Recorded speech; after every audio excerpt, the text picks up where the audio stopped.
Hey everyone, it's Katie, the creator of the Journal of Amelia Bennell.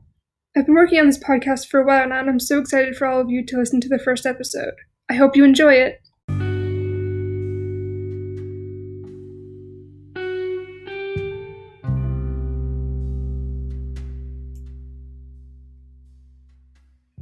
You would not believe the week I have had, oh my god.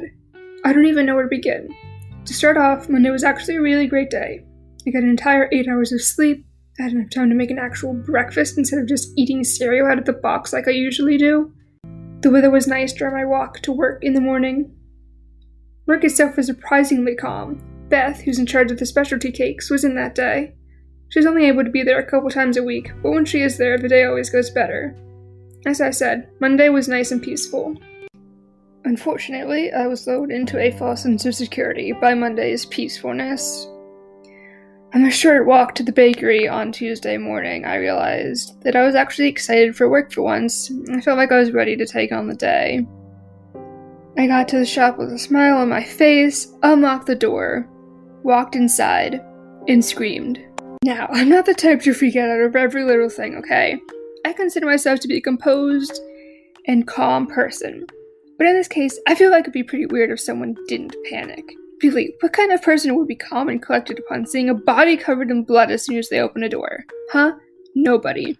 The answer is nobody. Nobody would be okay because there was a body on my floor, covered in blood, and there was glass everywhere, and the chairs were broken, the tables were broken, there was just so much blood, and I... Alright, I'm panicking again, okay.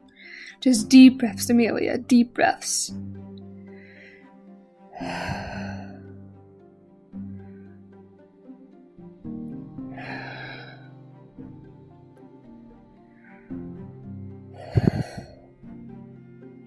Alright, let's try this again. So, as I said, I happily walked into the bakery on Tuesday morning and was unpleasantly surprised by a body lying on the floor. The rest of the room was a mess. Furniture was broken, glass and blood were covering the floor, and I was just standing there. I was in shock. I didn't know what to do. I eventually got myself together enough to realize I should probably check to see if the person was even alive. And so I slowly, carefully, inched my way toward the body. As I got closer, I noticed, oh my god, they're breathing. Everything after that point is pretty much a blur. I know I called the paramedics, and I know they came and got the person, and I know that people were asking me questions, but for the life of me, I can't remember anything else. I think at some point Beth must have arrived, because I vaguely remember seeing her face, and she seemed really worried. She must have taken me back to my apartment.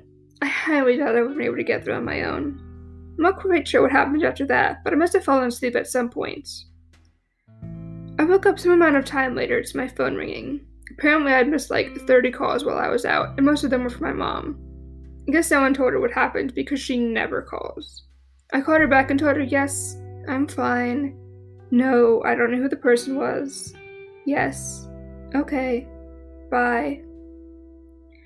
After that, I decided to head back to the shop.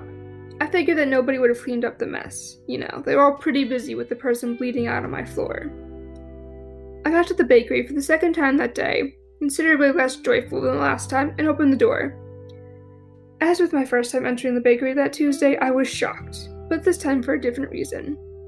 Instead of a body lying on the floor, instead of chairs and tables and dishes broken, instead of blood covering everything in sight, there was nothing.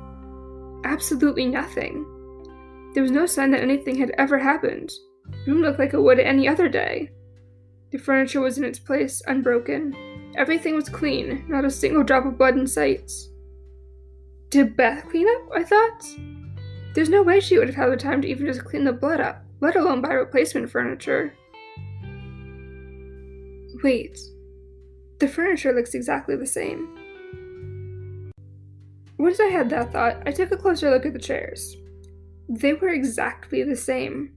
These were the exact same chairs that had been destroyed earlier that morning, except it's as if they were never broken. I started to question myself then. Did I make all of this up? Was it some weird dream? Am I going crazy? By that point, I'd all but collapsed onto one of the chairs, my head in my hands. I don't know how long I sat there, questioning and contemplating. What's happening? Was the person actually there? If they were, what happened to them? It must have been hours. All of a sudden, the door opened and I jumped up terrified. Was somebody coming back? Then I heard a voice call out, "Hello?" Oh, it was just Beth. I sagged in relief and took a second to just catch my breath before answering back. Beth came in, a worried look on her face, and asked if I was okay. I asked her if she knew what had happened to the person from that morning, and she told me that they had been taken to the hospital just down the street, and that she didn't know more than that. That was a relief. At least now I knew I wasn't going crazy, that I hadn't just hallucinated the entire thing. We talked for a couple more minutes before I realized something. Beth hadn't said anything about the room. She was there earlier. She saw the destruction. Why wasn't she asking about the room? Once my brain started running, it just didn't stop. Beth wasn't supposed to be in the bakery that morning. She didn't work on Tuesdays. What was she doing there? On that note, how did she get me back home? She's never been to my house, and I never even told her what street I live on. Suddenly I was suspicious. There were so many things about that morning that didn't make sense, and not just with Beth. The door wasn't broken into or unlocked. The windows weren't broken. How did somebody get inside the shop? And how did no one notice what was happening? Surely someone must have heard things breaking. It's not like the bakery is in the middle of nowhere. I was confused. I was scared. At that point, I had no idea who to trust. Beth, someone I trusted with my life, was lying to me. She has to be. Beth, someone I trusted with my life, was lying to me. She has to be. Nothing makes sense.